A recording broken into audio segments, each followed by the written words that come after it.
Joining me on today's episode is, I don't really want to say bin bag queen, but it's her words, not mine. Please welcome to Candid, drag queen extraordinaire, Divina De Campo. Hello, my love. How are you doing? I'm so excited that you're here and that we are doing this. Yeah, I'm so pleased to be here and chatting with you, and thank you for asking me. I love that we're in your costume cupboard. This Yeah, is a place of joy, a place of joy and chaos. It's kind chaos. of organized chaos, but it is definitely chaos. There is a lot of stuff everywhere. It does. Do you know what? It looks very organised. I'll give you that. Yeah, from this angle, you can't see the floor. If you See? turned the computer, you'd be like,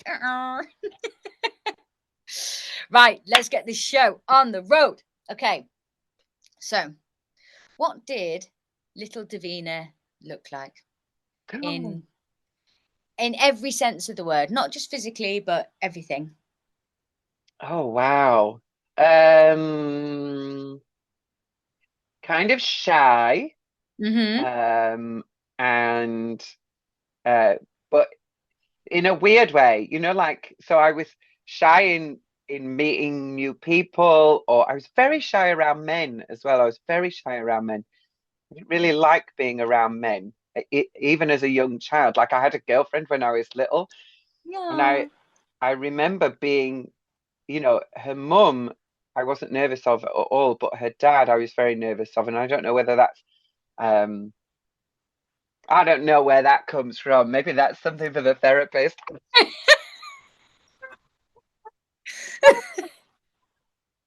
But I was quite sweet looking, very small. I was always very tiny, until I was about 10. I was like 3.5 stone, I would blow Yeah, away I in the was the same wind. actually. Yeah, I was teeny. Really, really teeny tiny. And then, you kind of hit 14, 15, and then suddenly, boom, you become much bigger physically. But I was Oh no, very, I'm still very waiting. small. I'm still waiting for that growth spurt. Oh yeah, sorry. Whoops. When we're in photos together, it's literally like this. Like when we did all together now, there's one of us backstage because you've got heels on Yeah, and I have heels on too. And yeah. I mean, it literally is like I'm that. head and That, shoulders. Yeah, it's dear crazy, isn't Lord. it? Right, tell me Um. what your earliest memory was. Oh. Um. What is? You know what? Oh gosh, there's so many. Um. Probably my earliest memory is of a car crash and the smell of the glass and the Really? blood and being pulled out of the car and laid on the pavement at the side of the road. Yeah. How old were you? I think I would have been about 3 or 4. Yes, I'm Gosh, very small. Yeah. gosh. I didn't know you'd had a car crash. Yeah, Learning all the time. yeah, and I have, it's this side here. I've got lots of scarring all in my forehead. Ah, And my sister Caris has a big scar that runs through the center of her hairline here. yeah. Um, yeah, the three of us were in the back of the car, and only one of us had a seatbelt. She was all right. Philippa managed to escape, just bruised and bashed around, whereas Caris and I were, yeah, God. quite bloody by the end of it. Dear Lord. I mean, only you would have that much of a dramatic early memory, so I'll give you that. Yeah, exactly, exactly. It I mean, set me on the road. I'd be disappointed if it wasn't that dramatic. Tell me, who was your first ever friend, and are you still in touch with them today? Oh golly, my first ever friend would have been, well, you know what? It probably would have been my friend James, who I am still in contact with because I met him at church and we were Right. both very small then. So, yeah, probably James is one of my very earliest friends. And yeah, we're still in contact with each other. But then some of the other ones I'm not in contact with anymore, Yeah. which is a shame, really. It's cute though. It's cute that you're still in Yeah. touch with him. You sat here today. What would you tell your childhood self?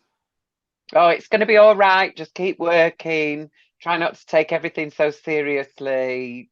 It's not the end of the world. And get a diary and use it. Get a diary and use it. Do you know what I handwrite everything in Yeah, a diary. same. This is my diary right here. And if Yeah, I don't write things into my diary, nothing happens. I have to nothing plan out my happens. day like hour by hour, or I Oh don't gosh. achieve anything. In my diary, I actually write, because I travel so much and you're the same, is that I actually have to write the location of where the job is, because because sometimes I've booked myself with the intention of being free that day, but actually not having enough time to get to the next place. Yes, this Rookie is the mistake. logistics of this occupation are, and Yeah. I hate it. And I'm so bad at it. I'm so bad at it. So moving through your childhood into adolescence, do you see what I did there? Yeah. I mean, I'm taking a bow right now. Yes. What is we've heard what little Davina looked like. What did teenage Davina look like? Um, Gregarious, Yeah. but still with that shyness. So around people that I knew, um, and I felt like I could trust, I would be much more gregarious and much more fun and open. And then with people that I didn't really know, um, because I was so trusting, and I'm so naive. And so I would tell people things and then they would use that against me, and it sort of Hmm. erodes your trust in people. So it's that really weird um space to be in where, people try and hurt you, and you want to still be an open book, but you've been burned by it so much in the past. And I am a Yeah. very open book. I am an oversharer. you know, it's No. I may well have ADHD, and that is one of the symptoms of ADHD, is that as soon as you meet somebody and you think, oh, I like this person, you tell them everything, every possible thing that, oh, and then suddenly you find out this person isn't actually very nice or kind or thoughtful, and they've tried to ruin your life. Oh. So, so there's elements of that. And Hmm. also it was adolescence was particularly difficult because the 90s were really homophobic. School as an Yes. environment through the 90s was just really, really difficult. We weren't getting that work in schools about empathy and about consent, and so sexual assault in general, violence. Lots of people were living, where I'm from, Brighouse, lots of people were in very deprived areas, and so it just creates this kind of chaotic Yeah. environment, and then all the kind of media landscape just compounded all of that. So it was being absolutely fair to myself, it was a really tough time to grow up Yeah. in. And look at you now. Yeah, we're all right. I still overshare. You do definitely overshare. Really do. I can definitely attest to that. Not only are you a phenomenal drag artist, drag queen, queen extraordinaire, but you're also a performer as well, in many kind of ways in the industry. Did you know then, your kind of teenage self, the person that grew up in Brighouse, that you were going to be who you are right now? I had different visions for myself. I thought I was going to be Marius. That's what there's a grief that can't be spoken. That's what I thought was going to happen for me. But then look at me and listen to me. That is not going to happen for you, girl. That is not going to happen. So 14-year-old me, that was my plan, was I was like, Right. right, musical theatre is where I'm going. That's what I want to do. And at the time I was doing everything I possibly could to kind of Hmm. make that happen. So I was doing every possible show, every possible, music ensemble, violin, choir, Yeah. orchestra, all this stuff. I had the most incredible singing teacher in Alison Price Jones. Cannot um, I cannot really explain how much of an impact she had on me, um, and that kind of trajectory. And then I went to uni, and then you start to sort of go, okay, I know what the industry's like, and I didn't get into the unis that I wanted to go to. Okay. Um, the uh, so then I ended up at Man Met, which actually was my first choice, but it was the only one that accepted me because every other uni either they weren't running the courses that I'd applied for, Yeah. or you went to the audition and you paid for the audition, which the first thing they tell you is never paid for an audition. So why the hell am I paying for this? So true, actually. Yeah. It's wild, isn't it? That stuff is wild.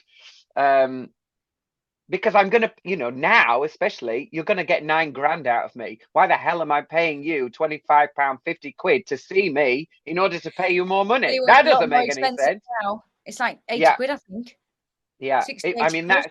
that's just it's so exclusionary. So anyway, so I go to university and you Yeah. sort of start to think about how do I fit in this industry, and you realize actually maybe I at the moment, in kind of late 90s, early 2000s, there weren't those roles for people like me. There was not space for people like me in musical theatre, unless you were making it yourself.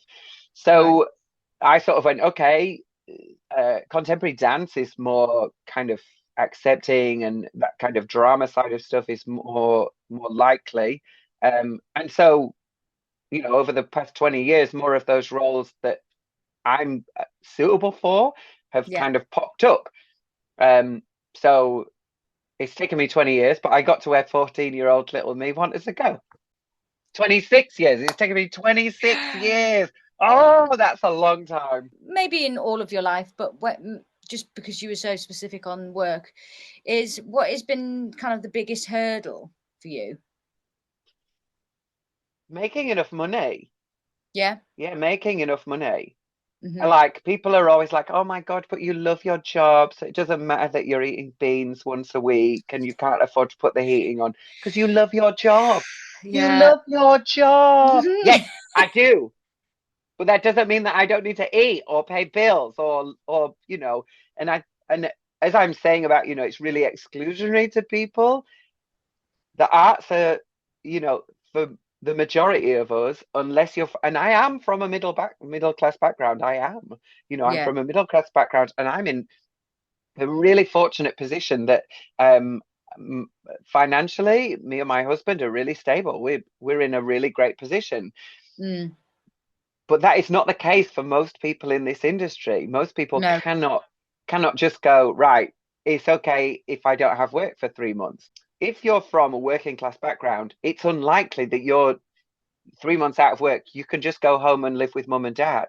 Yeah. You can't do that. It's physically impossible. Whereas for middle class kids, actually, most of the time that is possible. I think there's a wider conversation around that, and around how we create. Well, I mean, we know why those opportunities have been crushed over the last 13 years. We know why, because the funding has all been sucked Yeah. out of the industry, along with the NHS and police and social services and youth services and sure starts, and everything has had the money sucked out of it so that it can be funneled to the top. I found out this weird statistic. Did you know that the UK has more millionaire bankers than the whole of the rest of the EU put together? 75% of all the millionaire bankers are in the UK.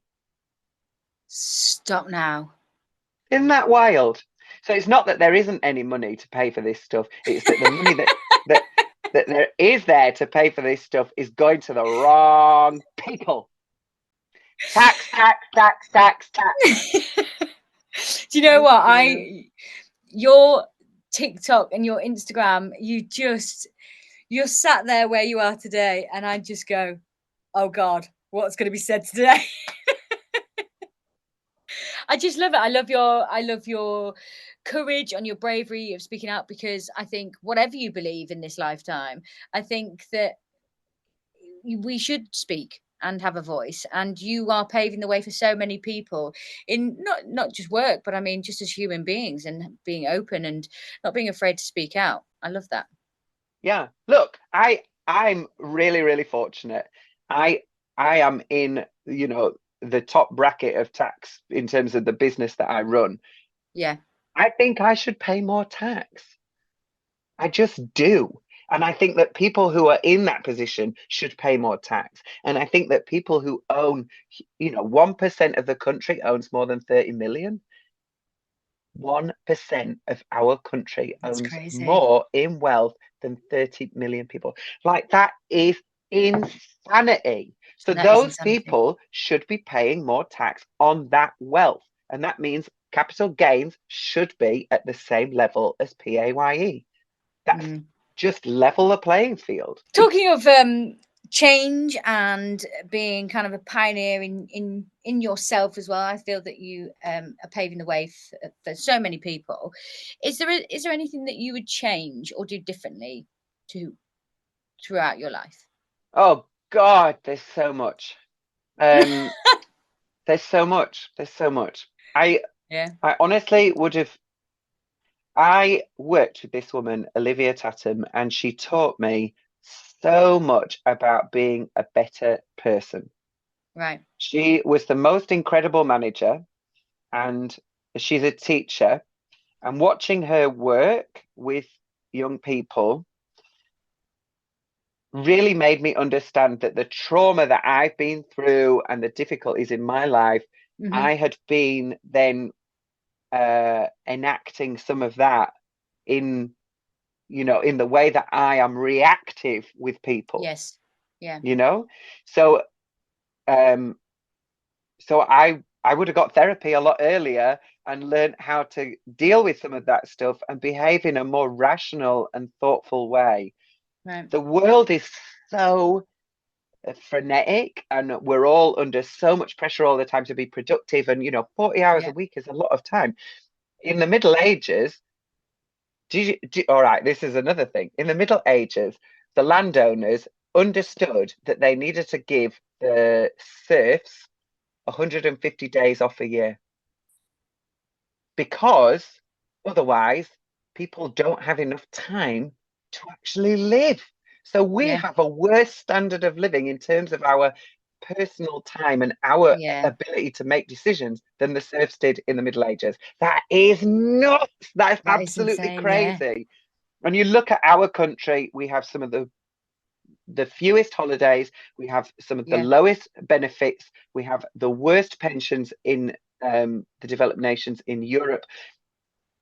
And then you look at the tax system and you go, well, that's why, that's Yeah. why.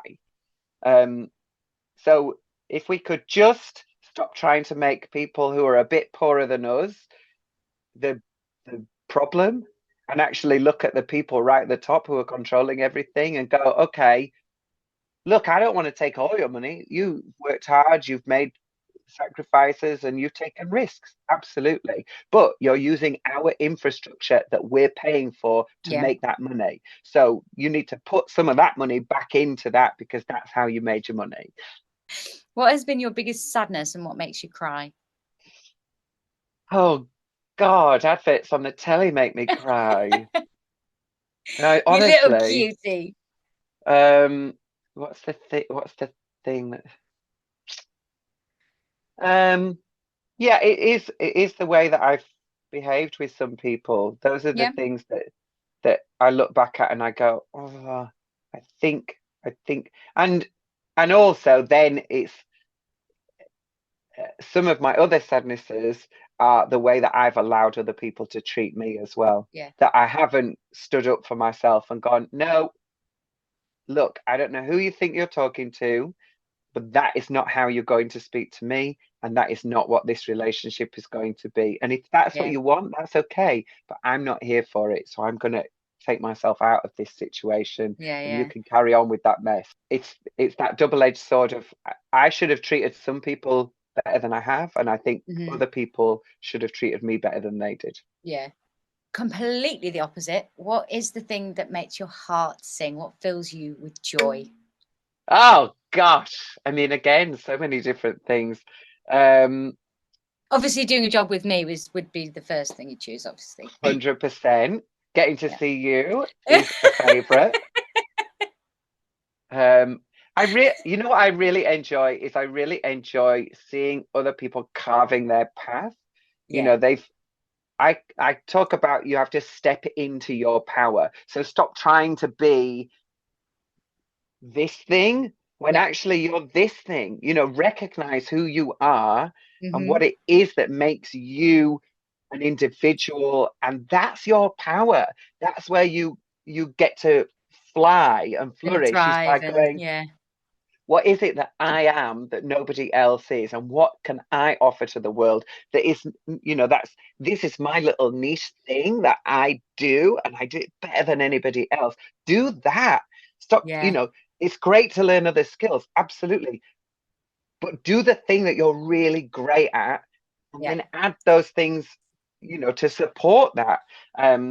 That's what I really, really love, is when you, and you can see it, you know, you can You see it when can. It people just finally flows out of, yeah. click in and you go, yeah, Davina, it has been a joy. always, always a Always. joy with you. Thank you so much. Love you. Love you more.